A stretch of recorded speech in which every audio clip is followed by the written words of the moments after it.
Christ Triumphant, July 1st, Daily Devotional by Ellen G. White.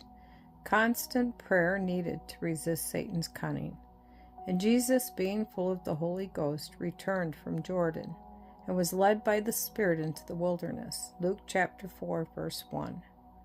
Why was it that at the beginning of his public ministry, Christ was led into the wilderness to be tempted? It was the Spirit that led him thence. And he went, not in his own behalf, but in our behalf, to overcome for us. There was no compulsion about it. He was led by the Spirit.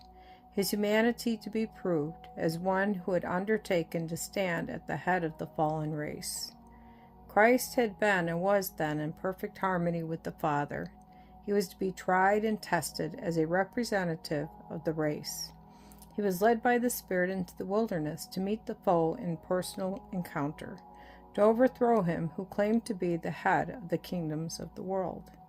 While in the wilderness, Christ fasted, but he was insensible to hunger, engaged in constant prayer to his Father for a preparation to resist the adversary. Christ did not feel the pangs of hunger. He spent the time in earnest prayer, shut in with God. It was as if he were in the presence of his Father. He sought for strength to meet the foe, for the assurance that he would receive grace to carry out all that he had undertaken in behalf of humanity. The thought of the warfare before him made him oblivious to all else, and his soul was fed with the bread of life, just as today those tempted souls would be fed who go to God for aid. He ate of the truth that he was to give to the people, as having power to deliver them from Satan's temptations. He saw the breaking of Satan's power over falling and tempted ones. He saw himself healing the sick, comforting the hopeless, cheering the desponding, and preaching the gospel to the poor, doing the work that God had outlined for him, and he did not realize any sense of hunger until the 40 days of his fast were ended. Christ is in the wilderness, the wild beasts his only companions, and everything around him tending to make him realize his humanity.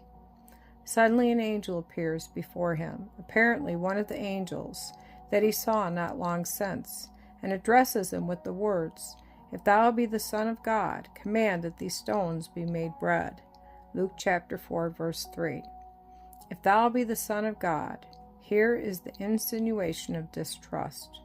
The words rankle with the bitterness in Satan's mind. In the tones of his voice is an expression of utter incredulity.